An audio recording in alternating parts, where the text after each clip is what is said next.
Hey everyone, welcome in. My name is VibeOps, and today I'm going to be doing a guide about First Descendant and some of the things I think are kind of glossed over and gone through quickly in the campaign tutorials that I think could use more detailed instruction. To begin with, the first thing you should do in this game is beat the campaign. Take it at your own pace, play it how you want to play it, but until you beat the campaign, the game doesn't really start. At least the grind aspect and the character building aspect, things like that. But it's a pretty fun campaign. It's not super difficult. The only difficult parts of the campaign, I think, are the Colossi fights.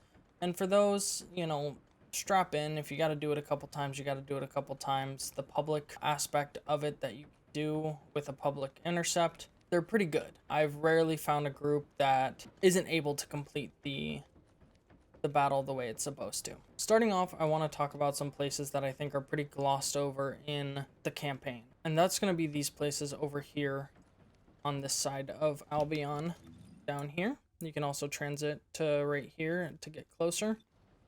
First and foremost, right here, your workbench. You can do some pretty great stuff here, including bringing a weapon along with you to level it up to whatever level you're at. You can weapon readjust, which is huge. It's going to really help with your damage output, so you definitely want to invest in that. You can lock certain points that you want to keep, and that will help your DPS on your weapons overall. You can enhance it, so if you have multiple of the same unique weapon, you can enhance one of them, making their ability do more, right? So this one, basically, you can do it 4 times, and it increases the ability of your weapon every time you do it. Definitely recommend doing that. And we'll talk more about weapon upgrades later on. You can upgrade your reactors as well to make them stronger for you. Quick reminder, hit that like and subscribe button if this is helping you. Moving on from there, we're going to come over here to Anais. I don't know how to pronounce it. Anais. I just say Anais. It works well. That's kind of like how it's pronounced in the English version of the game too. Right here is your crafting. And let me tell you, you want to have something crafting at all times, because there's no reason not to. It's very important throughout the game.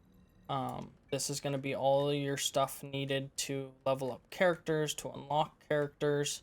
So anytime you can have things leveling up or researching, you should always have something researching. You can research up to 5 things at a time, and so you should probably have those slots going every time. Now over here, and this one is quite possibly the most important. Anytime you need to work with your modules, you're going to come over here to Silion. And he lets you upgrade the modules, dismantle, and combine modules. So you can combine modules, and you can sort by quantity, so you can see ones that you have multiple of. You can combine them, and you basically get another of the same tier that is potentially better or just different. And so sometimes that's good, because you can get some that are pretty good and some that are maybe not so good. You can dismantle them for Kuiper, which you will need a lot of Kuiper throughout playing this game for upgrading your modules. Kuiper's probably the most important resource in the game, I think. Those are the main spots that are glossed over in the campaign that I think need a little bit more attention. So I hope learning a little bit about those has helped. Now we're going to go a little bit more in depth. And we're going to start back here at the workbench. And what I mean by more in depth is I'm going to talk a little bit more about this DPS number and how you can do most anything with it. So essentially, your weapon, whatever weapon you do, is going to have more DPS the higher the level it is, 100 being the max. Then on top of that, you're going to have perks underneath or on each of the gun, four per gun, and you can get a variety of different things. And you're going to want to look at those, because those are going to come into importance as you level up your gun and want to increase the damage. And that comes back to wanting to have materials to upgrade them every time. And you can do that here at the weapon readjust, right? And so you can select which ones you want to keep and then you can roll it using the fine adjustment for unique or just normal adjustment control axis for non-unique guns. Now this is going to increase the DPS of your gun overall, and then from there, the next way to increase your DPS is through the modules. Now, the modules on your guns, these are kind of up to you. You can kit it out whichever way you want to. If you want to invest into recoil reduction, if you want to invest into weak point damage, if you want a Colossus killing gun, or extra rounds in your magazine. The two modules I think you should have on every single gun are action and reaction and rifle reinforcement, because it just is a flat increase to your firearm attack damage. And that's going to pump that DPS number a lot. Other than that, you can kind of kit it out the way you want to, whether you want a crit heavy gun or a weak point damage gun, so on and so forth. I try to keep mine as neutral as possible so I can do damage to rank and file enemies as well as colossi or big bosses. So that's about it for weapons, is working on increasing the DPS using the level and the modules and the individual perks on the weapon. Moving on from there, we have our reactors. Reactors are the second most important thing for your character to have a proper reactor that matches their damage type. Lepic, the character I'm using currently, is a fire type, so I want a burning mechanics reactor because that increases fire type damage. These are going to augment your skills and abilities of your character. These also have individual perks on them. You can see down at the bottom there is the fusion skill power boost and singular skill power boost ratio.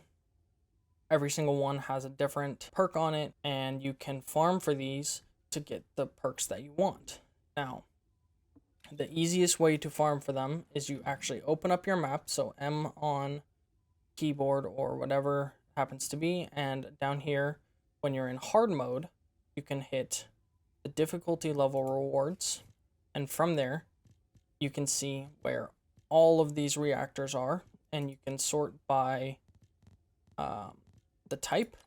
You can sort by the damage type, right? So I want fire.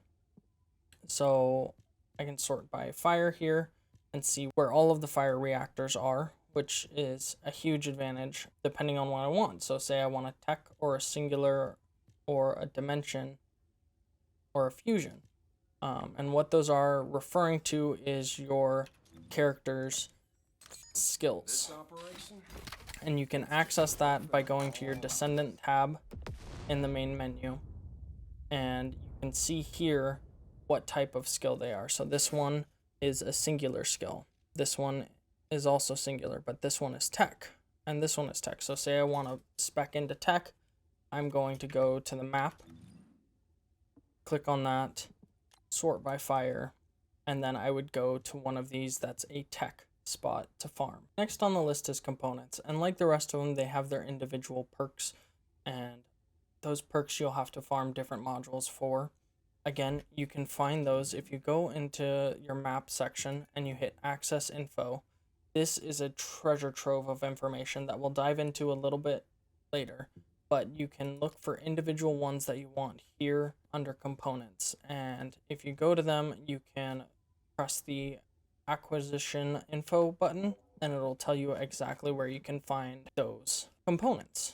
Next topic I want to talk about is resetting your Descendants and your weapons. So throughout the game, you're going to get crystallization catalyst. You will get 3 of them for completing the campaign, and a 4th one for completing Bunny's individual campaign. So Bunny, the Descendant, has a campaign that you can do, and at the end of it, you will get a crystallization catalyst. Now, I say you get 3 of them. You technically only get 2 from the campaign itself, but in completing the campaign, you will get all the necessary materials pretty much to craft a crystallization catalyst. The only one that you won't get is the crystallization catalyst blueprint, which you can farm from a good portion of the amorphous materials has that as the 15% reward. And so there's a good chance that just throughout opening those, you'll end up getting one. Now, what you do with this. So currently my Descendant is not level 40, so I can't use it on my Descendant, but I can show you on a weapon here. What happens is when you're ready for a Descendant, you'll click the Descendant module, and then you'll click the module additional settings and assign a module type. Now you can select one of these symbols to place into your character, and what that does is wherever a module is sitting, as long as the symbols match, right? So this is an R, then when I do this, I have to make sure I use an R there, and it will cut the cost of the module in half, which is huge. It allows you to add more modules to your character, upgrade them higher, and make your character overall much, much stronger. Now I'm going to show you how to do this using my Thunder Cage. First and foremost, you have to make sure either your Descendants level is 40 or the weapon you're trying to upgrade is proficiency level 40. Then you'll click into the modules. You'll hit the module additional settings after you decide which one you want to do. So for this one, I'm going to do rifle reinforcement. So I'm going to click here on the module. I'm going to hit assign module socket type. And I'm just going to double check, make sure I'm at the right one. It's the second from the right on the top row. I'm going to hit M, and I'm going to click there and apply socket type.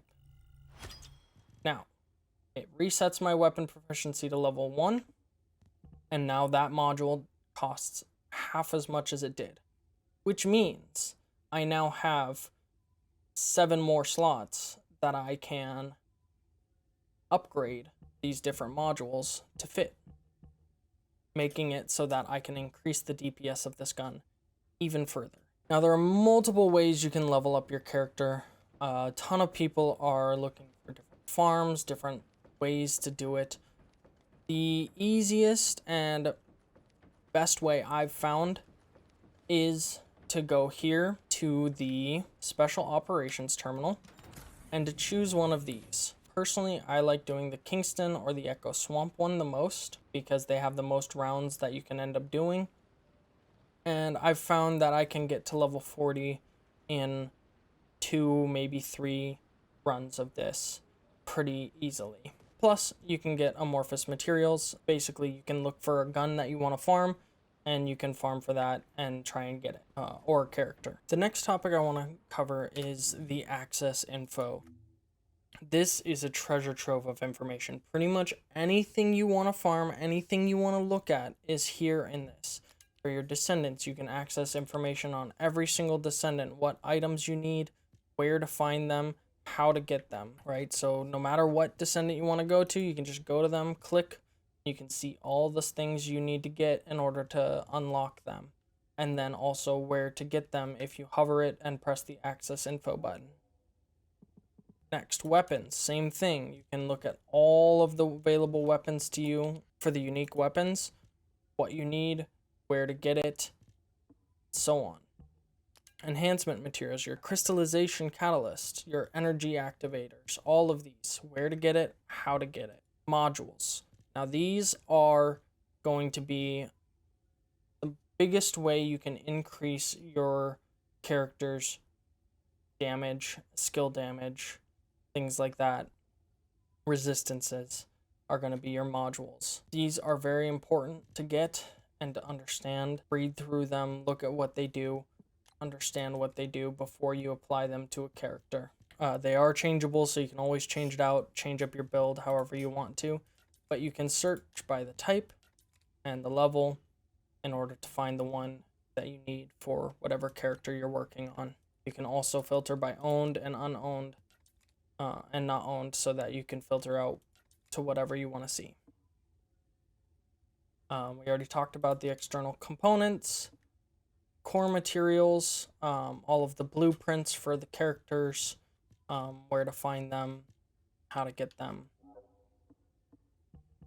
Basic materials, these are going to be needed in all the crafting recipes. And then amorphous materials. Amorphous materials are the patterns that you're going to need to collect throughout the game, and they're going to have different crafting materials that you need to craft guns, to craft characters, and so it's a good thing to know these and know which ones you're getting from any activity that you're planning on farming, so that you can kind of determine and strategically farm the ones you want that align with the guns you're trying to get.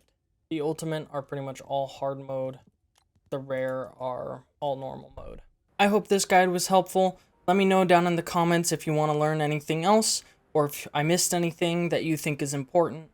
And make sure you subscribe so you can see the next guide content or other content I put out regarding the First Descendant or other games. See you in the next video.